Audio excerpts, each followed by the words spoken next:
प्रिय छात्राः सुप्रभातम्। सर्वे कुशलिनः वा? अहम् इदानीं नवमकक्ष्यायाः प्रबन्धाः इति पाठं पाठयामि। छात्राः, ಈ ಪಾಠದಲ್ಲಿ ಪ್ರಬಂಧ ಎಂದರೇನು, ಪ್ರಬಂಧವನ್ನ ಬರೆಯುವ ಕ್ರಮ ಹೇಗೆ ಎನ್ನುವುದನ್ನು ಒಂದೆರಡು ಉದಾಹರಣೆಗಳ ಮೂಲಕ ನೋಡೋಣ. ನವದಶಃ ಪಾಠಃ ಪ್ರಬಂಧಾಃ. ನೀವು ಕನ್ನಡದಲ್ಲಿ, ಇಂಗ್ಲಿಷ್ನಲ್ಲಿ, ಬೇರೆ ಬೇರೆ ಭಾಷೆಗಳಲ್ಲಿ ಈ ಪ್ರಬಂಧಗಳನ್ನು ಈಗಾಗಲೇ ಬರೆದೇ ಇರ್ತೀರಿ. ಹಾಗೆ 8ನೇ ವರ್ಗದಲ್ಲೂ ಕೂಡ ಅನೇಕ ಪ್ರಬಂಧಗಳನ್ನು ಕಲ್ತಿದ್ದೀರಿ. ಈಗ ನೋಡೋಣ ಪೀಠಿಕೆ.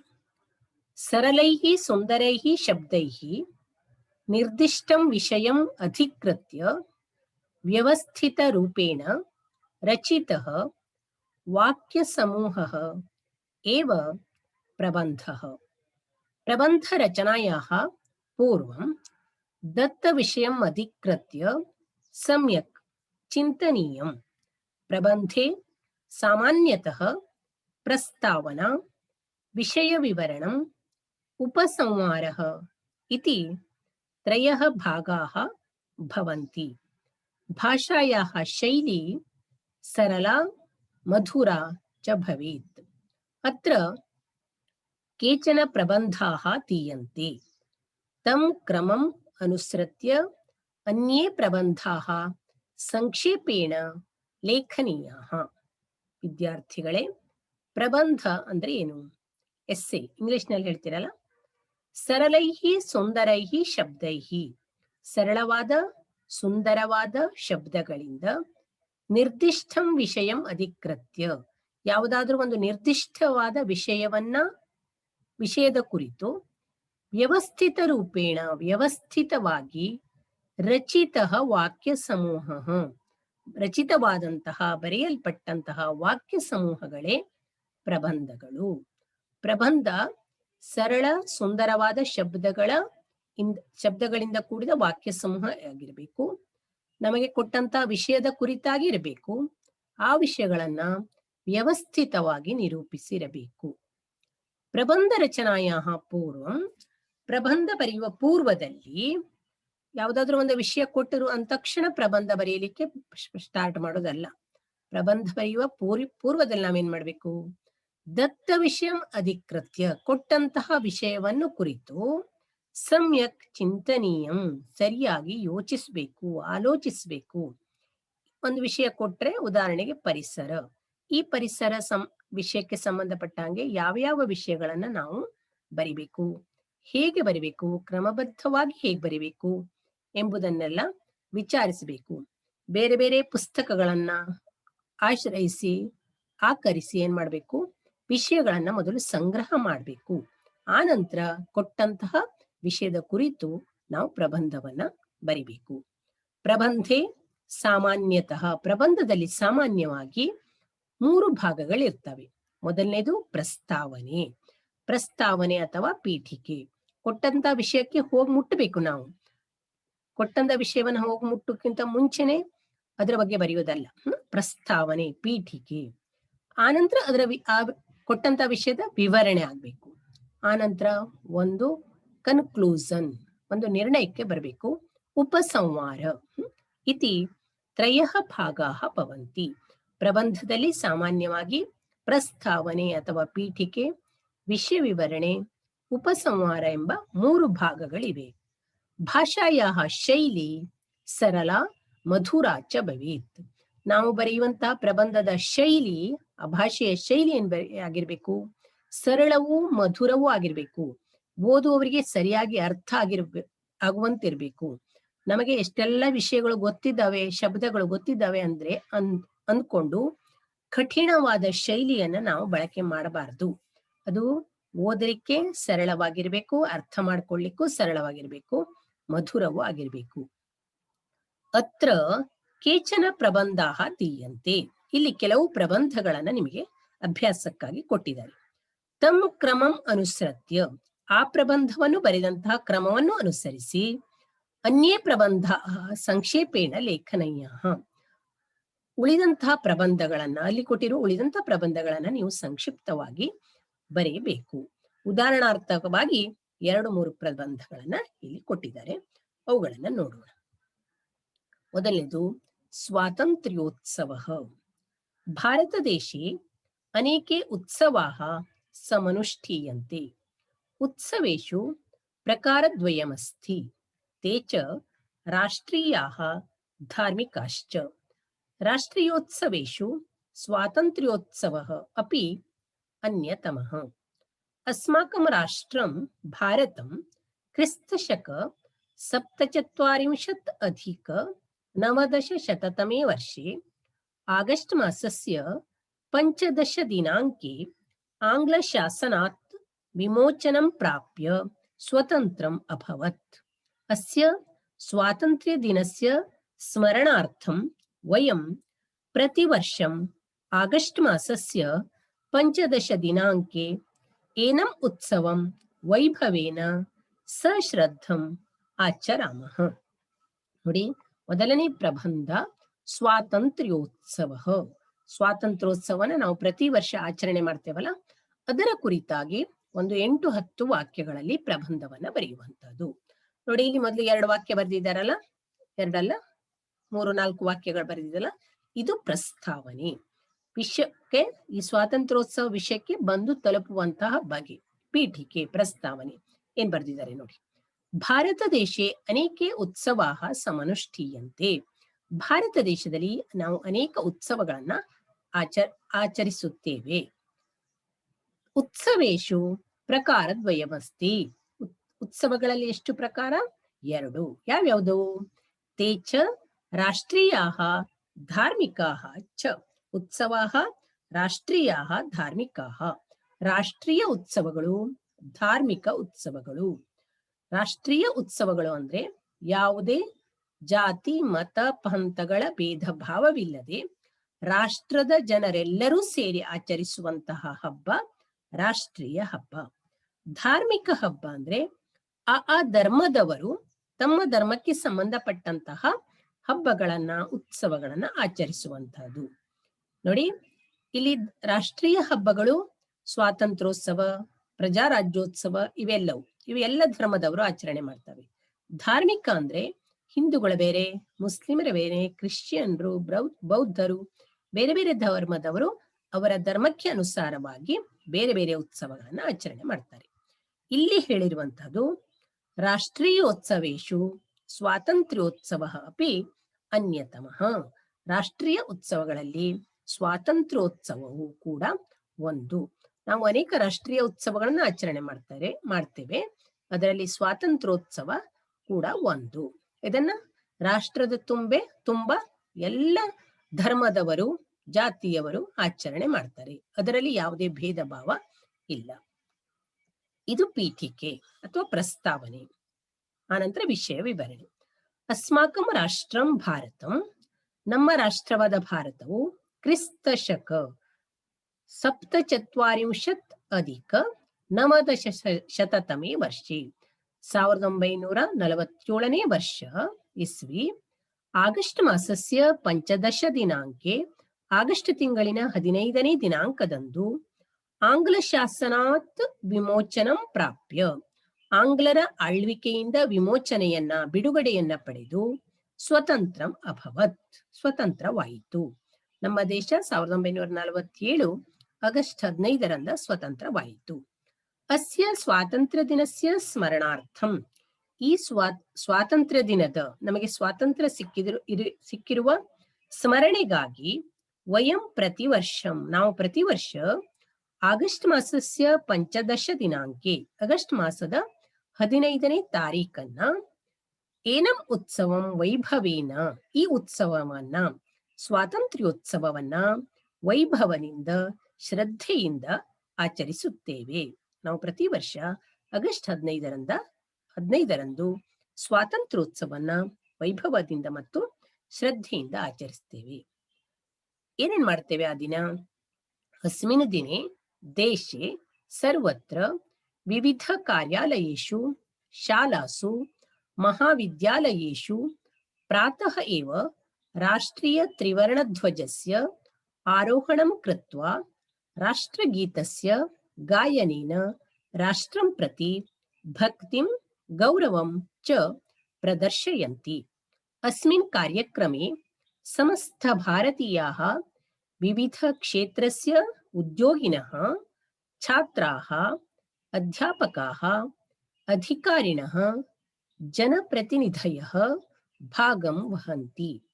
स्वातन्त्र्ययुद्धे ये देशभक्ताः प्राणार्पणं कृतवन्तः, ये च नेतारः क्लेशम् अनुभूतवन्तः, तेषां स्मरणं स्तुतिं च कुर्वन्ति. स्वातन्त्र्यवीराणां चरितं भाषणद्वारा, आकाशवाणी, दूरदर्शनं, ಪತ್ರಿಕಾದ್ವಾರಾ ಚ ಪ್ರಸಾರಯಂತಿ. ನೋಡಿ, ಅಸ್ಮಿನ್ ದೇಶೆ, ನಮ್ಮ ದೇಶದಲ್ಲಿ, ಅಸ್ಮಿನ್ ದಿನೇ, ಈ ದಿನ ಆಗಸ್ಟ್ 15ರಂದು, ದೇಶೆ ಸರ್ವತ್ರ, ನಮ್ಮ ದೇಶದಲ್ಲಿ ಎಲ್ಲಾ ಕಡೆ, ವಿವಿಧ ಎಲ್ಲೆಲ್ಲಿ ಅಂದ್ರೆ ವಿವಿಧ ಕಾರ್ಯಾಲಯಗಳಲ್ಲಿ, ಬೇರೆ ಬೇರೆ ಕಾರ್ಯಾಲಯಗಳಲ್ಲಿ, ಆಫೀಸ್ಗಳಲ್ಲಿ, ಶಾಲೆಗಳಲ್ಲಿ, ಮಹಾವಿದ್ಯಾಲಯಗಳಲ್ಲಿ, ಕಾಲೇಜ್ಗಳಲ್ಲಿ ಪ್ರಾತಃ ಏವ, ಬೆಳಿಗ್ಗೆಯೇ, ರಾಷ್ಟ್ರೀಯ ತ್ರಿವರ್ಣ ಧ್ವಜಸ್ಯ, ನಮ್ಮ ರಾಷ್ಟ್ರದ ಧ್ವಜ ಇದೆಯಲ್ಲ, ಕೇಸರಿ ಬಿಳಿ ಹಸಿರಿನಿಂದ ಕೂಡಿರುವಂತಹ ತ್ರಿವರ್ಣ ಧ್ವಜದ ಆರೋಹಣಂ ಕೃತ್ವ, ಧ್ವಜವನ್ನು ಹಾರಿಸಿ, ರಾಷ್ಟ್ರಗೀತಸ್ಯ ಗಾಯನೇನ, ರಾಷ್ಟ್ರಗೀತೆಯನ್ನ ಜನಗಣಮನ ಹಾಡುವುದರ ಮೂಲಕ, ರಾಷ್ಟ್ರಂ ಪ್ರತಿ, ನಮ್ಮ ರಾಷ್ಟ್ರಕ್ಕೆ ನಾವು ಭಕ್ತಿಯನ್ನ, ಗೌರವವನ್ನ ಪ್ರದರ್ಶಿಸ್ತೇವೆ. ಅಸ್ಮಿನ್ ಕಾರ್ಯಕ್ರಮೆ, ಈ ಕಾರ್ಯಕ್ರಮದಲ್ಲಿ, ಸಮಸ್ತ ಭಾರತೀಯ, ಇಡೀ ದೇಶದ ಎಲ್ಲ ಭಾರತೀಯರು, ನಮ್ಮ ದೇಶದ ಎಲ್ಲರೂ, ಜನರೆಲ್ಲರೂ, ವಿವಿಧ ಕ್ಷೇತ್ರಸ್ಯ ಉದ್ಯೋಗಿನಃ, ಬೇರೆ ಬೇರೆ ಕ್ಷೇತ್ರಗಳಲ್ಲಿ ದುಡಿಯುವಂತಹ ಉದ್ಯೋಗಿಗಳು, ವಿದ್ಯಾರ್ಥಿಗಳು, ಅಧ್ಯಾಪಕರು, ಅಧಿಕಾರಿಗಳು, ಜನಪ್ರತಿನಿಧಿಗಳು ಭಾಗವಹಿಸುತ್ತಾರೆ. ಸ್ವಾತಂತ್ರ್ಯ ಯುದ್ಧೇ ಯೇ ದೇಶಭಕ್ತಾಃ, ಸ್ವಾತಂತ್ರ್ಯ ಯುದ್ಧದಲ್ಲಿ ಯಾವ ಯಾವ ದೇಶಭಕ್ತರು ಪ್ರಾಣಾರ್ಪಣೆಯನ್ನು ಮಾಡಿದ್ದರು, ನಮ್ಮ ದೇಶದ ಸ್ವಾತಂತ್ರ್ಯ ಸಿಗಲಿಕ್ಕಾಗಿ ತಮ್ಮ ಪ್ರಾಣವನ್ನೇ ತ್ಯಾಗ ಮಾಡಿ ಹೋರಾಟ ಮಾಡಿದ್ರು, ಅಂತಹ ಏಚ ನೇತಾರಃ ಕ್ಲೇಶಂ ಅನುಭೂತವಂತಹ, ಪ್ರಾಣಾರ್ಪಣೆ ಮಾಡಿದಂತಹ ದೇಶಭಕ್ತರ ಯಾವ ನೇತಾರರು, ನಾಯಕರು ದುಃಖವನ್ನ, ಕಷ್ಟವನ್ನ ಅನುಭವಿಸಿದ್ರು, ತೇಷಾಂ ಸ್ಮರಣಂ, ಅವರ ಸ್ಮರಣೆಯನ್ನ, ಬಾಲಗಂಗಾಧರ್ ತಿಲಕರು, ಮಹಾತ್ಮ ಗಾಂಧೀಜಿಯವರು, ಭಗತ್ ಸಿಂಗ್ ರವರು, ಗೋಪಾಲಕೃಷ್ಣ ಗೋಖಲೆಯವರು, ಈ ರೀತಿ ಅನೇಕ ದೇಶಭಕ್ತರು, ಹೆಸರು ಹೇಳ್ತಾ ಹೋದ್ರೆ ಉದ್ದದ ಪಟ್ಟಿಯೇ ಇದೆ, ಹೌದಲ್ವಾ? ಅಂಥ ದೇಶಭಕ್ತರ ಪ್ರಾಣಾರ್ಪಣೆಯನ್ನ, ಅವರು ಅನುಭವಿಸಿದ ಕಷ್ಟಗಳನ್ನ ನಾವು ಸ್ಮರಿಸುತ್ತಾ, ಅವರ ಸ್ತುತಿಯನ್ನ, ನಾವು ಇವತ್ತು ಈ ರೀತಿ ಸ್ವತಂತ್ರವಾಗಿ ಬದುಕ್ತಿದ್ದೇವೆ ಅಂದ್ರೆ ಅವರೆಲ್ಲರ ಪ್ರಾಣಾರ್ಪಣೆಯೇ ಕಾರಣ. ಆದ್ದರಿಂದ ಅವರ ಸ್ಮರಣೆಯನ್ನ ಈ ದಿನದಲ್ಲಿ, ಹಾಗೆ ಅವರ ಸ್ತುತಿಯನ್ನ ನಾವು ಮಾಡ್ತೇವೆ. ಸ್ವಾತಂತ್ರ್ಯ ವೀರಾಣಾಂ ಚರಿತಂ, ಸ್ವಾತಂತ್ರ್ಯ ವೀರರ ಚರಿತ್ರೆಯನ್ನ ಭಾಷಣಗಳ ಮೂಲಕ, ಆಕಾಶವಾಣಿ, ಆಕಾಶವಾಣಿ ಅಂದ್ರೆ ರೇಡಿಯೋ, ದೂರದರ್ಶನ ಅಂದ್ರೆ ಟಿವಿ, ಪತ್ರಿಕೆಯ ಮೂಲಕ ಕೂಡ ಪ್ರಸಾರ ಆಗ್ತವೆ. ಆ ದಿನ ಇಡೀ ನಮಗೆ ಒಂದು ರೀತಿಯಲ್ಲಿ ಮೈಯನ್ನು ರೋಮಾಂಚನಗೊಳಿಸುವಂತ ಹಬ್ಬವಾಗಿರ್ತದೆ ಅದು. ಇದಿಷ್ಟು ವಿಷಯ ವಿವರಣೆ ಆಯ್ತಲ್ವಾ? ಈಗ ಇಲ್ಲಿ ಹೇಳ್ತಿರೋದು ಅದು ಉಪಸಂಹಾರ. ನಾವೇನ್ ಮಾಡ್ಬೇಕು? ಈ ಸ್ವತಂತ್ರ ಭಾರತದಲ್ಲಿದ್ದೇವೆ ನಾವು, ನಮ್ಮ ಕೆಲಸ ಏನು? ಇದಾನೀಂ ಸ್ವತಂತ್ರ ಭಾರತಸ್ಯ ಪ್ರಗತಿಃ ಅಸ್ಮಾಭಿಃ ಕರಣೀಯ, ಭಾರತಸ್ಯ ಕೀರ್ತಿಃ ಪ್ರಸಾರಣೀಯ, ತದಾ ಏವ ಅಸ್ಮಾಕಂ ಜೀವನಂ ಧನ್ಯಂ ಭವಿಷ್ಯತಿ. ವಂದೇ ಭಾರತ ಮಾತರಂ. ಇದಾನೀಂ, ಈಗ, ಸ್ವತಂತ್ರ ಭಾರತಸ್ಯ ಪ್ರಗತಿ ಅಸ್ಮಾಭಿಃ ಕರಣೀಯ, ನಮಗೆ ಸ್ವಾತಂತ್ರ್ಯ ಬಂದಿದೆ, ಸ್ವಾತಂತ್ರ್ಯ ತಂದು ಕೊಟ್ಟಿದ್ದಾರೆ ನಾಯಕರುಗಳು. ಅಂತಹ ಸ್ವತಂತ್ರ ಭಾರತದ ಪ್ರಗತಿಯನ್ನ, ಅದರ ಅಭಿವೃದ್ಧಿಯನ್ನ ನಾವೆಲ್ಲರೂ ಸೇರಿ ಮಾಡಬೇಕು. ಅಸ್ಮಾಭಿಃ ಕರಣೀಯ, ಅದರ ಪ್ರಗತಿ, ಸ್ವತಂತ್ರ ಭಾರತದ ಪ್ರಗತಿ ನಮ್ಮಿಂದ ಆಗ್ಬೇಕು. ಭಾರತಸ್ಯ ಕೀರ್ತಿ ಪ್ರಸಾರಣೀಯ, ಭಾರತದ ಕೀರ್ತಿಯನ್ನ ನಾವು ವಿಶ್ವದಾದ್ಯಂತ ಪಸರಿಸಬೇಕು. ತದಾ ಏವ, ಆಗಲೇ ನಮ್ಮ ಜೀವನ ಧನ್ಯವಾಗ್ತದೆ, ಸಾರ್ಥಕತೆಯನ್ನ ತಂದುಕೊಳ್ತದೆ. ವಂದೇ ಭಾರತ ಮಾತರಂ, ಭಾರತ ಮಾತೆಗೆ ವಂದಿಸುತ್ತೇನೆ. ಇದು ಸ್ವಾತಂತ್ರ್ಯೋತ್ಸವದ ಕುರಿತಾಗಿ ಇರುವಂತಹ ಪ್ರಬಂಧ. ಅನಂತರ ಎರಡನೇ ಪ್ರಬಂಧ ನೋಡಿ, ದೂರದರ್ಶನಂ. ದೂರದರ್ಶನ ಅಂದ್ರೆ ಏನು? ನಿಮ್ಗೆ ನೋಡಿದಿರಿ, ಕೇಳಿದಿರಿ ಅಲ್ವಾ? ಎಲ್ಲರ ಮನೆಯಲ್ಲೂ ದೂರದರ್ಶನ ಇದ್ದೇ ಇದೆ. ಯಾರ ಮನೆಯಲ್ಲಿ ಇಲ್ಲ? ದೂರದರ್ಶನ ಅಂದ್ರೆ ಏನು? ದೂರದಲ್ಲಿರುವುದನ್ನ ಹತ್ತಿರದಲ್ಲಿಯೇ ನೋಡುವಂತಹ ಉಪಕರಣ. ಅಂದ್ರೆ ಯಾವ್ದದು? ಬೇರೆ ಬೇರೆ ಘಟನೆಗಳನ್ನ ನಾವು ಮನೆಯಲ್ಲೇ ಕೂತ್ಕೊಂಡು ನೋಡ್ತೇವಲ್ಲ, ಯಾವ್ದದು? ಟಿವಿ, ಅದರ ಟೆಲಿವಿಷನ್. ದೂರದರ್ಶನಂ. ಮನುಷ್ಯ ಸಮಾಜಂ ಉಪಜೀವತಿ, ಅತಃ ತಸ್ಯ ಪರಸ್ಪರಂ ಸಂಪರ್ಕಃ ಅನಿವಾರ್ಯೋ ಭವತಿ. ತದರ್ಥಂ ಅದ್ಯತನ ಕಾಲೇ ದೂರದರ್ಶನಂ, ವಾರ್ತಾಪತ್ರಿಕಾಃ, ಆಕಾಶವಾಣಿ, ಚಲಚ್ಚಿತ್ರಾಣಿ, ಧ್ವನಿಮುದ್ರಿಕಾ, ಸಂಗಣಕಯಂತ್ರಂ, ದೂರಭಾಷಾಃ ಇತ್ಯಾದಯಃ ಸಂಪರ್ಕಮಾಧ್ಯಮಾಃ ವಿದ್ಯಂತೆ. ತಥಾಪಿ ಸಂಪರ್ಕಮಾಧ್ಯಮೇಷು ದೂರದರ್ಶನಮೇವ ಜನಾನ್ ವಿಶೇಷೇಣ ಆಕರ್ಷತಿ. ಏತತ್ ಬಹುಜನಪ್ರಿಯಂ ಪ್ರಧಾನಂ ಸಂಪರ್ಕ ಸಾಧನಮಸ್ತಿ. ದೂರದರ್ಶನದ ಬಗ್ಗೆ ಇದು ಪ್ರಸ್ತಾವನೆ ಅಥವಾ ಪೀಠಿಕೆ. ನೋಡಿ, ಮನುಷ್ಯ ಸಮಾಜಂ ಉಪಜೀವತಿ. ಮನುಷ್ಯ ಬದುಕ್ತಿರೋದು ಎಲ್ಲಿ? ಸಮಾಜದಲ್ಲಿ. ಅವನು ಸಮಾಜ ಜೀವಿ, ತಾನು ಒಂಟಿಯಾಗಿ ಬದುಕಲಿಕ್ಕೆ ಸಾಧ್ಯ ಇಲ್ಲ. ಮನುಷ್ಯ ಸಮಾಜದಲ್ಲಿ ಬದುಕ್ತಾನೆ. ಆದ್ದರಿಂದ ತಸ್ಯ ಪರಸ್ಪರಂ ಸಂಪರ್ಕ ಅನಿವಾರ್ಯೋ ಭವತಿ. ಅವನಿಗೆ ಸುತ್ತಮುತ್ತಲಿನ ಜನರೊಂದಿಗೆ, ಈಗಂತೂ ಬೇರೆ ಬೇರೆ ದೇಶಗಳೊಂದಿಗೆ ಅಲ್ವಾ, ಪರಸ್ಪರ ಸಂಪರ್ಕ ಅವನಿಗೆ ಅನಿವಾರ್ಯವಾಗಿದೆ. ತದರ್ಥಂ, ಆದ್ದರಿಂದ ಅದ್ಯತನ ಕಾಲೇ, ಇಂದಿನ ದಿನಗಳಲ್ಲಿ, ದೂರದರ್ಶನಂ, ದೂರದರ್ಶನಂ ಅಂದ್ರೆ ಟಿವಿ, ಪತ್ರಿಕೆಗಳು, ಆಕಾಶವಾಣಿ ರೇಡಿಯೋ, ಚಲಚಿತ್ರಾಣಿ ಚಲನಚಿತ್ರಗಳು, ಧ್ವನಿ ಮುದ್ರಿಕಾ, ಮುದ್ರಿಕೆಗಳು ಅಂದ್ರೆ ಈಗಿನ ಸಿಡಿಗಳು, ಆಡಿಯೋಗಳು, ಸಂಗಣಕ ಯಂತ್ರಂ ಕಂಪ್ಯೂಟರ್, ದೂರಭಾಷಾ ಅಂದ್ರೆ ಫೋನು, ಮೊಬೈಲು, ಇವೆಲ್ಲವೂ ಇತ್ಯಾದಯ ಸಂಪರ್ಕ ಮಾಧ್ಯಮ ವಿದ್ಯಂತೆ. ಇವೆಲ್ಲವೂ ಸಂಪರ್ಕ ಮಾಧ್ಯಮಗಳು, ಬೇರೆಯವರ ಜೊತೆಗೆ ನಾವು ಸಂಪರ್ಕಿಸುವಂತಹ ಸಾಧನಗಳು. ತಥಾಪಿ, ಆದಾಗ್ಯೂ, ಸಂಪರ್ಕ ಮಾಧ್ಯಮೇಶು, ಸಂಪರ್ಕ ಮಾಧ್ಯಮಗಳಲ್ಲಿ, ದೂರದರ್ಶನಮೇವ ಜನಾನ್ ವಿಶೇಷೇಣ ಆಕರ್ಷತಿ. ದೂರದರ್ಶನವು ಜನರನ್ನ ವಿಶೇಷವಾಗಿ ಆಕರ್ಷಿಸುತ್ತದೆ. ಏತತ್ ಬಹುಜನಪ್ರಿಯಂ ಪ್ರಧಾನಂ ಸಂಪರ್ಕ ಸಾಧನಮಸ್ತಿ. ಇದು ಬಹುಜನಪ್ರಿಯವಾದಂತಹ ಮುಖ್ಯವಾದಂತಹ ಸಂಪರ್ಕ ಸಾಧನವಾಗಿದೆ. ಅದಕ್ಕಾಗಿ ಪ್ರತಿಯೊಬ್ಬರ ಮನೆಯಲ್ಲಿಯೂ ದೂರದರ್ಶನ ಇದ್ದೇ ಇದೆ. ಇನ್ನು ವಿಷಯ ವಿವರಣೆ ನೋಡಿ. ಅಸ್ಯ ದೂರದರ್ಶನಸ್ಯ ಸಂಶೋಧಕಃ ಜೆ.ಎಲ್. ಬೋರ್ಡ್ ಮಹೋದಯಃ ಅದ್ಯತ್ವೆ ಉಪಗ್ರಹಾಣಾಂ ಸಾಹಾಯ್ಯೇನ ದೂರದರ್ಶನ ಪ್ರಸಾರ ಜಾಲಂ ವಿಶ್ವವ್ಯಾಪಕಂ ಜಾತಂ. ಸಾಮಾನ್ಯಾಃ ಜನಾಃ ಅಪಿ ಸ್ವಗೃಹೇ ಏವ ಉಪವಿಶ್ಯ ರಾಜ್ಯಸ್ಯ, ರಾಷ್ಟ್ರಸ್ಯ, ಅಂತಾರಾಷ್ಟ್ರಸ್ಯ ವಾ ವಾರ್ತಾಂ ಘಟನಾಶ್ಚ ಶ್ರೋತುಂ ದ್ರಷ್ಟುಂ ಚ ಶಕ್ನುವಂತಿ. ದೂರದರ್ಶನೆ ಬಾಲಕಾನಾಂ, ಮಹಿಳಾನಾಂ, ಛಾತ್ರಾಣಾಂ, ಕರ್ಮಕರಾಣಾಂ, ಯುವಕಾನಾಂ, ವೃದ್ಧಾನಾಂ ಚ ಕೃತೆ ಅನೇಕೆ ಕಾರ್ಯಕ್ರಮಾಃ ಪ್ರಸಾರ್ಯಂತೆ. ಕೇಚನ ಕಾರ್ಯಕ್ರಮಾಃ ಪ್ರಾದೇಶಿಕ ಭಾಷಯಾಪಿ ಭವಂತಿ, ಕೇಚನ ಆಂಗ್ಲ, ಸಂಸ್ಕೃತ, ಹಿಂದಿ ಇತ್ಯಾದಿ ಭಾಷೆಯ ಭವಂತಿ. ಅನೇಕಸ್ತರ ವಾರ್ತಾಃ, ಧಾರಾವಾಹಿಕ ಕಾರ್ಯಕ್ರಮಾಃ, ಸಂಗೀತಂ, ವಿಜ್ಞಾನ ಸಂಬಂಧಿ ಕಾರ್ಯಕ್ರಮಾಃ, ಆಧ್ಯಾತ್ಮಿಕಾಃ, ಸ್ವಾಸ್ಥ್ಯ ಸಂಬಂಧಿ ಕಾರ್ಯಕ್ರಮಾಃ, ಚಲಚಿತ್ರಾಣಿ ಚ ಪ್ರಸಾರ್ಯಂತೆ. ನೋಡಿ, ದೂರದರ್ಶನಸ್ಯ ಸಂಶೋಧಕಃ ಜೆ.ಎಲ್. ಬೋರ್ಡ್, ಬಯಾರ್ಡ್ ಎಂದು ಹೇಳ್ತಾರೆ. ದೂರದರ್ಶನವನ್ನ ಕಂಡುಹಿಡಿದವರು ಯಾರು? ಜೆ.ಎಲ್. ಬೋರ್ಡ್ ಮಹೋದಯರು.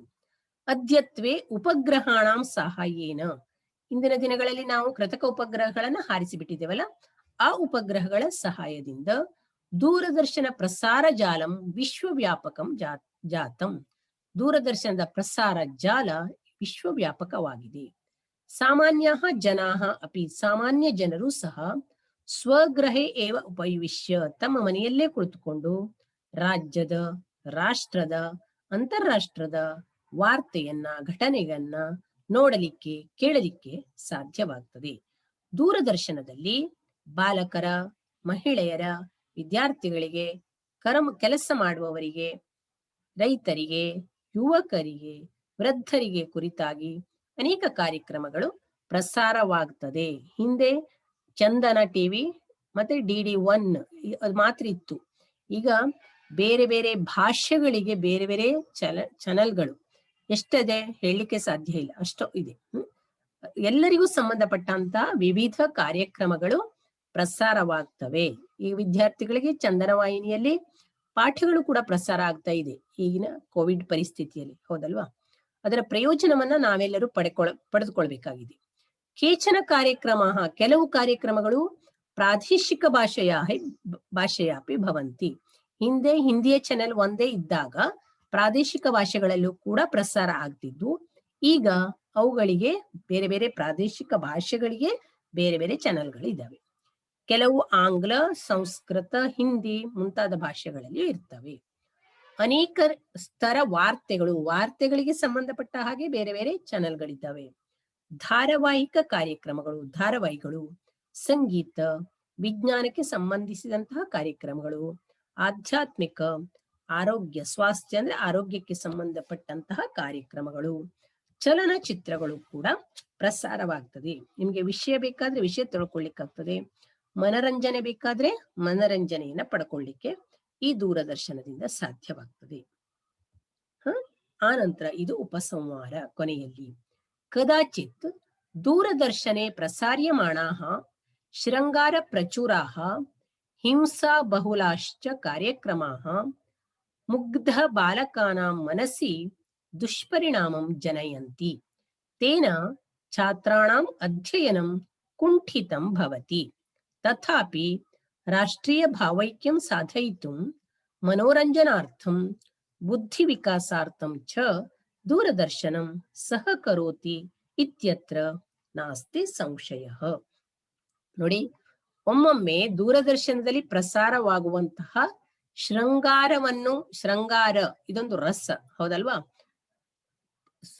ಈ ಶೃಂಗಾರವನ್ನ ಪ್ರಚೋದನೆಗೊಳಿಸುವಂತಹ, ಹಿಂಸೆಯನ್ನ ಉಂಟು ಮಾಡುವಂತಹ ಕೆಲವು ಕಾರ್ಯಕ್ರಮಗಳು ನೋಡಿದಾಗ ಮುಗ್ಧ ಬಾಲಕರ ಮನಸ್ಸಿನಲ್ಲಿ ದುಷ್ಪರಿಣಾಮ ಉಂಟಾಗ್ತವೆ. ಯಾಕಂದ್ರೆ ಚಿಕ್ಕ ಮಕ್ಕಳಿಂದ ಹಿಡಿದು ಮುದುಕರವರೆಗೂ ನೋಡ್ತಾ ಇರ್ತಾರೆ. ಈ ರೀತಿ ಅವರಿಗೆ ಅರ್ಥವಾಗದ ಅಥವಾ ಅವರಿಗೆ ಮನಸ್ಸಿಗೆ ನೋವುಂಟು ಮಾಡುವಂತಹ ಕಾರ್ಯಕ್ರಮಗಳು ಏನ್ ಮಾಡ್ತವೆ? ದುಷ್ಪರಿಣಾಮವನ್ನು ಉಂಟು ಮಾಡ್ತವೆ. ತೇನ ಛಾತ್ರಾಣಾಂ ಅಧ್ಯಯನಂ ಕುಂಠಿತಂ ಭವತಿ. ಇಡೀ ದಿನ ಬೆಳಗಿಂದ ಸಂಜೆವರೆಗೂ ಟಿವಿ ಮುಂದೆ ಕೂತ್ಕೊಂಡಿರುವುದರಿಂದ ವಿದ್ಯಾರ್ಥಿಗಳ ಅಧ್ಯಯನ ಕುಂಠಿತವಾಗ್ತದೆ.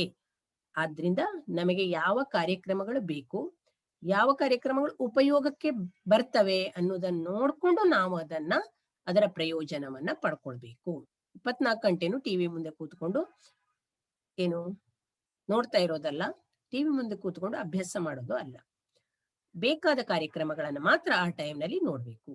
ತಥಾಪಿ ಆದಾಗ್ಯೂ ರಾಷ್ಟ್ರೀಯ ಭಾವೈಕ್ಯಂ ಸಾಧಯಿತು, ರಾಷ್ಟ್ರೀಯ ಭಾವೈಕ್ಯತೆಯನ್ನ ಸಾಧಿಸಲು, ಮನರಂಜನೆಗಾಗಿ, ಬುದ್ಧಿಯ ವಿಕಾಸಕ್ಕಾಗಿ ದೂರದರ್ಶನವು ನಮಗೆ ಸಹಾಯ ಮಾಡುತ್ತದೆ ಎಂಬುದರಲ್ಲಿ ಯಾವುದೇ ಸಂಶಯ ಇಲ್ಲ. ಇದು 2ನೇ ಪ್ರಬಂಧ. ಆನಂತರ ಕೊನೆಯದಾಗಿ ಇನ್ನೊಂದು ಪ್ರಬಂಧ ಇದೆ. ಅದ್ಯಾವುದು? ಗಣೇಶೋತ್ಸವ. ನಾವು ಸ್ವಾತಂತ್ರ್ಯೋತ್ಸವ ನೋಡಿದ್ದೇವೆ, ಅದು ರಾಷ್ಟ್ರೀಯ ಹಬ್ಬ. ಇದು ಗಣೇಶೋತ್ಸವ ಏನಾಗಿದೆ? ಅದು ಧಾರ್ಮಿಕ ಹಬ್ಬ. ನೋಡಿ, ಭಾರತೀಯಾಃ ಉತ್ಸವ ಪ್ರಿಯಾಃ ಏತೆ ಪ್ರತಿವರ್ಷಂ ಅನೇಕಾನ್ ಧಾರ್ಮಿಕಾನ್ ರಾಷ್ಟ್ರೀಯಾನ್ ಚ ಉತ್ಸವಾನ್ ಆಚರಂತಿ. ಸ್ವಾತಂತ್ರ್ಯೋತ್ಸವಃ, ಗಣರಾಜ್ಯೋತ್ಸವಃ ಇತ್ಯಾದಯಃ ರಾಷ್ಟ್ರೀಯಾಃ ಉತ್ಸವಾಃ. ರಾಮನವಮಿ, ಕ್ರಿಸ್ಮಸ್, ಓಣಂ, ಮೊಹರಂ, ನವರಾತ್ರಂ, ದೀಪಾವಳಿಃ, ಗಣೇಶೋತ್ಸವಃ ಇತ್ಯೇತೆ ಧಾರ್ಮಿಕಾಃ ಉತ್ಸವಾಃ. ತೇಷು ಗಣೇಶೋತ್ಸವಃ ಅನ್ಯತಃ. ಇದು ಕೂಡ ಪೀಠಿಕೆ. ಅಲ್ಲಿ ಸ್ವಾತಂತ್ರ್ಯೋತ್ಸವಕ್ಕೆ ಅದೇ ರೀತಿ ಪೀಠಿಕೆ ಬರೆದಿದ್ರು, ಈಗ ಗಣೇಶೋತ್ಸವಕ್ಕೆ ಪೀಠಿಕೆ ಬರೆದಿದ್ದಾರೆ. ಭಾರತೀಯಾಃ ಉತ್ಸವ ಪ್ರಿಯಾಃ. ಭಾರತೀಯರು ಉತ್ಸವ ಪ್ರಿಯರು. ಹಬ್ಬ ಅಂದ್ರೆ ಅವರಿಗೆ ತುಂಬಾ ಇಷ್ಟ ಅಲ್ವಾ? ಏತೆ ಪ್ರತಿ ವರ್ಷಂ ಅನೇಕಾನ್ ಧಾರ್ಮಿಕಾನ್ ರಾಷ್ಟ್ರೀಯಾನ್ ಚ ಉತ್ಸವಾನ್ ಆಚರಂತಿ. ಭಾರತೀಯರು ಪ್ರತಿ ವರ್ಷ ಅನೇಕ ಧಾರ್ಮಿಕ ಹಬ್ಬಗಳನ್ನ, ಧಾರ್ಮಿಕ ಉತ್ಸವಗಳನ್ನ, ರಾಷ್ಟ್ರೀಯ ಉತ್ಸವಗಳನ್ನ ಆಚರಿಸ್ತಾರೆ. ಸ್ವಾತಂತ್ರ್ಯೋತ್ಸವ, ಗಣರಾಜ್ಯೋತ್ಸವ ಇವು ರಾಷ್ಟ್ರೀಯ ಉತ್ಸವಗಳು. ನಾ ಈಗಾಗಲೇ ಹೇಳಿದ ಹಾಗೆ ಎಲ್ಲ ಧರ್ಮ, ಜಾತಿ, ಮತ, ಪಂಥಗಳ ಜನರು ಆಚರಿಸುವಂತಹ, ಇಡೀ ರಾಷ್ಟ್ರದ ತುಂಬೆಲ್ಲ ಆಚರಿಸುವಂತಹ ಹಬ್ಬ ರಾಷ್ಟ್ರೀಯ ಉತ್ಸವ. ಆದರೆ ಆ ಧರ್ಮದವರು ಆಚರಿಸುವ ಉತ್ಸವ ಧಾರ್ಮಿಕ ಉತ್ಸವ. ರಾಮನವಮಿ, ಕ್ರಿಸ್ಮಸ್, ಓಣಂ, ಮೊಹರಂ, ನವರಾತ್ರಂ, ದೀಪಾವಳಿಃ, ಗಣೇಶೋತ್ಸವಃ ಇತ್ಯೇತೆ ಧಾರ್ಮಿಕಾಃ ಉತ್ಸವಾಃ. ತೇಷು ಗಣೇಶೋತ್ಸವಃ ಅನ್ಯತಮಃ. ಅವುಗಳಲ್ಲಿ ಗಣೇಶೋತ್ಸವ ನಮ್ಮ ಹಿಂದೂಗಳು ಆಚರಿಸುವಂತಹ ಪ್ರಮುಖ ಹಬ್ಬ, ಅದು ಒಂದು. ಮುಂದೆ ನೋಡಿ, ಇದು ವಿವರಣೆ. ಅಯಂ ಗಣೇಶೋತ್ಸವಃ ಪ್ರತಿವರ್ಷಂ ಭಾದ್ರಪದ ಮಾಸಸ್ಯ ಶುಕ್ಲಪಕ್ಷಸ್ಯ ಚತುರ್ಥ್ಯಾಂ ಸಮಾಚರ್ಯತೆ. ಅಯಂ ಗಣೇಶಃ ಶಿವಪಾರ್ವತ್ಯೋಃ ಸುತಃ ವಿಘ್ನಾನಾಂ ನಿವಾರಕಃ ವಿದ್ಯಾಧಿದೇವತಾ ಚ. ಅತಃ ವಿಘ್ನ ನಿವಾರಣಾಯ ವಿದ್ಯಾಪ್ರಾಪ್ತ್ಯರ್ಥಂ ತಂ ಸಮಭ್ಯರ್ಚ್ಯ ಮೋದಕಾನ್ ನಿವೇದಯಂತಿ. ವಿದ್ಯಾಲಯೇಷು ಛಾತ್ರಾಃ ವಿದ್ಯಾಗಣಪತಿಂ ಸಂಸ್ಥಾಪ್ಯ ಅರ್ಚಯಂತಿ. ಸಾಮೂಹಿಕ ಗಣೇಶೋತ್ಸವಾಃ ಭವಂತಿ. ತತ್ರ ಸಾಂಸ್ಕೃತಿಕ ಕಾರ್ಯಕ್ರಮಾಃ ಧಾರ್ಮಿಕ ಕಾರ್ಯಕ್ರಮಾಶ್ಚ ಆಯೋಜ್ಯಂತೆ. ಶ್ರೀ ಬಾಲಗಂಗಾಧರ ತಿಲಕ ಮಹೋದಯಃ ಜನಮಾನಸೆ ರಾಷ್ಟ್ರೀಯ ಏಕತಾ ಜಾಗರಣಾರ್ಥಂ ಏನಂ ಉತ್ಸವಂ ಸಾರ್ವಜನಿಕ ಉತ್ಸವ ರೂಪೇಣ ಉದ್ಘೋಷಿತವಾನ್. ನೋಡಿ, ಅಯಂ ಗಣೇಶೋತ್ಸವ, ಈ ಗಣೇಶೋತ್ಸವವನ್ನ ಪ್ರತಿ ವರ್ಷವೂ ಭಾದ್ರಪದ ಮಾಸದ ಶುಕ್ಲ ಪಕ್ಷದ ಚತುರ್ಥಿಯ ದಿನದಂದು ಆಚರಣೆ ಮಾಡ್ತಾರೆ. ಈ ಗಣೇಶ ನಾವು ಆಚರಿಸುವಂತಹ ಹಬ್ಬ ಇದೆಯಲ್ಲ, ಆ ಹಬ್ಬದಲ್ಲಿ ಪೂಜಿಸುವುದು ಗಣೇಶನನ್ನ. ಅವನು ಶಿವ ಪಾರ್ವತ್ಯೋಃ ಸುತಃ, ಶಿವ ಈಶ್ವರ ಪಾರ್ವತಿಯರ ಪುತ್ರ. ಅವನು ವಿಘ್ನಾನಾಂ ನಿವಾರಕಃ, ಅವನು ವಿಘ್ನಗಳನ್ನು ನಿವಾರಣೆ ಮಾಡುವವನು. ಅದಕ್ಕಾಗಿ ಅವನಿಗೆ ವಿಘ್ನೇಶ, ವಿಘ್ನೇಶ್ವರಗಳೆಲ್ಲ ಕರೀತಾರೆ. ಹಾಗೆ ವಿದ್ಯಾದಿ ದೇವತೆ ಕೂಡ ಹೌದು. ವಿದ್ಯೆಯನ್ನ ಕಲಿಯುವ ಪ್ರಾರಂಭದಲ್ಲಿ ಕೂಡ ವಿಘ್ನೇಶನನ್ನ ನಾವು ಸ್ತುತಿಸ್ತೇವೆ, ಪೂಜಿಸ್ತೇವೆ. ಅತಃ ವಿಘ್ನ ನಿವಾರಣಾಯ, ಆದ್ದರಿಂದ ವಿಘ್ನವನ್ನ ನಿವಾರಿಸು. ನೋಡಿ, ಯಾವುದೇ ಕಾರ್ಯವನ್ನ ಪ್ರಾರಂಭಿಸುವ ಮೊದಲು ಗಣಪತಿಯನ್ನ, ಮೊದಲ ಪೂಜೆ ಯಾರಿಗೆ? ಗಣಪತಿಗೆ. ವಿಘ್ನವನ್ನ ನಾವು ಕೈಗೊಳ್ಳುವಂತಹ ಕಾರ್ಯ ಸುಸೂತ್ರವಾಗಿ ಸಾಗಲಿ, ಯಾವುದೇ ವಿಘ್ನಗಳು ಬರದೇ ಇರಲಿ ಎನ್ನುವ ಕಾರಣದಿಂದ, ಹಾಗೆ ನಮಗೆ ವಿದ್ಯೆ ಪ್ರಾಪ್ತ್ಯರ್ಥಂ, ವಿದ್ಯೆ ಸಿಗಲಿ ಎಂದು ಅವನನ್ನ ಪೂಜಿಸಿ ಮೋದಕ ಅಂದ್ರೆ ಗಣಪತಿಗೆ ತುಂಬಾ ಇಷ್ಟ, ಮೋದಕಗಳನ್ನ ನಾವು ಅರ್ಪಿಸ್ತೇವೆ. ವಿದ್ಯಾಲಯೇಶು, ಶಾಲಾ ಕಾಲೇಜುಗಳಲ್ಲಿ ಛಾತ್ರಾಹ, ವಿದ್ಯಾರ್ಥಿಗಳು ವಿದ್ಯಾಗಣಪತಿಂ ಸಂಸ್ಥಾಪ್ಯ ಅರ್ಚಯಂತಿ, ವಿದ್ಯಾಗಣಪತಿಯನ್ನ ಸ್ಥಾಪಿಸಿ ಅವನ ಮೂರ್ತಿಯನ್ನ ಇಟ್ಟು ಪೂಜಿಸ್ತಾರೆ. ಸಾಮೂಹಿಕ ಗಣೇಶೋತ್ಸವ ಭವಂತಿ, ಕೆಲವು ಕಡೆಗೆ ಸಾಮೂಹಿಕ ಗಣೇಶೋತ್ಸವನ್ನ, ಸಾರ್ವಜನಿಕ ಗಣೇಶೋತ್ಸವವನ್ನು ಆಚರಿಸ್ತಾರೆ. ತತ್ರ ಅಲ್ಲೇನಾಗಿರ್ತದೆ? ಸಾಂಸ್ಕೃತಿಕ ಕಾರ್ಯಕ್ರಮಗಳು, ಧಾರ್ಮಿಕ ಕಾರ್ಯಕ್ರಮಗಳು ಆಯೋಜಿಸಲ್ಪಡುತ್ತವೆ. ಬಾಲಗಂಗಾಧರ ತಿಲಕರು ಸ್ವಾತಂತ್ರ್ಯೋತ್ಸವ ಸಂದರ್ಭದಲ್ಲಿ, ಜನರ ಸ್ವಾತಂತ್ರ್ಯ ಸಿಗುವಂತಹ ಪೂರ್ವದಲ್ಲಿ, ಸ್ವಾತಂತ್ರ್ಯಕ್ಕಾಗಿ ಹೋರಾಡುತ್ತಿರುವಂತಹ ಸಂದರ್ಭದಲ್ಲಿ ಜನರನ್ನೆಲ್ಲ ಒಟ್ಟು ಮಾಡುವ ಸಲುವಾಗಿ ಅದನ್ನ ಒಂದು ಸಾರ್ವಜನಿಕ ಉತ್ಸವವಾಗಿ ಮಾಡ್ತಾರೆ. ಯಾಕಂದ್ರೆ ಆ ನೆಪದಲ್ಲಾದ್ರೂ ಜನರೆಲ್ಲ ಒಂದುಗೂಡಿ ಮುಂದೆ ನಾವು ಯಾವ ರೀತಿಯಲ್ಲಿ ಚಳುವಳಿಯನ್ನ ಮಾಡಬೇಕು ಎನ್ನುವುದ ಕಾರ್ಯತಂತ್ರಗಳನ್ನ, ರೂಪುರೇಷೆಗಳನ್ನ ಕೈಗೊಳ್ಳುವ ಸಲುವಾಗಿ ಸಾರ್ವಜನಿಕ ಗಣೇಶೋತ್ಸವ ಆಚರಿಸಲ್ಪಡ್ತು ಬಾಲಗಂಗಾಧರರಿಂದ. ಈಗ ಕೂಡ ನಾವೇನ್ ಮಾಡ್ತೇವೆ? ಸಾರ್ವಜನಿಕ ಉತ್ಸವವಾಗಿ ಇದನ್ನ ಆಚರಣೆ ಮಾಡ್ತೇವೆ. ಶ್ರೀ ಬಾಲಗಂಗಾಧರ ತಿಲಕ ಮಹೋದಯ, ಬಾಲಗಂಗಾಧರ ತಿಲಕರು ಜನಮಾನಸೆ ರಾಷ್ಟ್ರೀಯ ಏಕತಾ ಜಾಗರಣಾರ್ಥಂ, ಜನರ ಮನಸ್ಸಿನಲ್ಲಿ ರಾಷ್ಟ್ರೀಯ ಏಕತೆಯನ್ನ, ಭಾವೈಕ್ಯತೆಯನ್ನ ಜಾಗರಣೆ ಮಾಡ್ಲಿಕ್ಕಾಗಿ, ಅವರಲ್ಲಿ ಆ ರಾಷ್ಟ್ರೀಯ ಐಕ್ಯತೆಯನ್ನ ಮೂಡಿಸುವ ಸಲುವಾಗಿ, ಜಾಗೃತಗೊಳಿಸುವ ಸಲುವಾಗಿ ಏನಂ ಉತ್ಸವಂ, ಈ ಉತ್ಸವವನ್ನ ಸಾರ್ವಜನಿಕ ಉತ್ಸವ ರೂಪೇಣ ಉದ್ಘೋಷಿತವಾನ್. ಸಾರ್ವಜನಿಕ ಉತ್ಸವವಾಗಿ ಘೋಷಿಸಿದ್ದಾರೆ. ಇಲ್ಲಿಗೆ 9ನೇ ತರಗತಿಯ ಪ್ರಬಂಧಗಳು ಕೂಡ ಮುಗಿದಿದ್ದಾವೆ. ವಿದ್ಯಾರ್ಥಿಗಳೇ, 9ನೇ ತರಗತಿಯ ಕವೇರ ಕನ್ಯಾ ಎಂಬ ಪಾಠವನ್ನು ಬಿಟ್ಟು ಉಳಿದ ಎಲ್ಲಾ ಪಾಠಗಳು ಪ್ರಬಂಧದವರೆಗೆ ಪೂರಕ ಪಾಠಗಳನ್ನು ಒಳಗೊಂಡು ಎಲ್ಲಾ ಪಾಠಗಳು ಹಾಗೆ ಆ ಎಲ್ಲ ಪಾಠಗಳ ಪ್ರಶ್ನೋತ್ತರಗಳನ್ನು ಕೂಡ ನಾನು ಮಾಡಿ ಈ ಯೂಟ್ಯೂಬ್ ಚಾನೆಲ್ ನಲ್ಲಿ ಬಿಟ್ಟಿದ್ದೇನೆ. ವಿದ್ಯಾರ್ಥಿಗಳೇ, ನೀವು ಅದರ ಪ್ರಯೋಜನವನ್ನ ಪಡ್ಕೊಳ್ಳಿ. ಏನಾದ್ರೂ ಅರ್ಥ ಆಗದೆ ಓದದಿದ್ರೆ ನನಗೆ ಕಾಮೆಂಟ್ ಮಾಡಿ ಹೇಳ್ತಾ ನಿಮಗೆ ಧನ್ಯವಾದಗಳನ್ನ ಅರ್ಪಿಸ್ತೇನೆ. ವಿದ್ಯಾರ್ಥಿಗಳೇ, ಸರ್ವೇಭ್ಯೋ ಧನ್ಯವಾದ.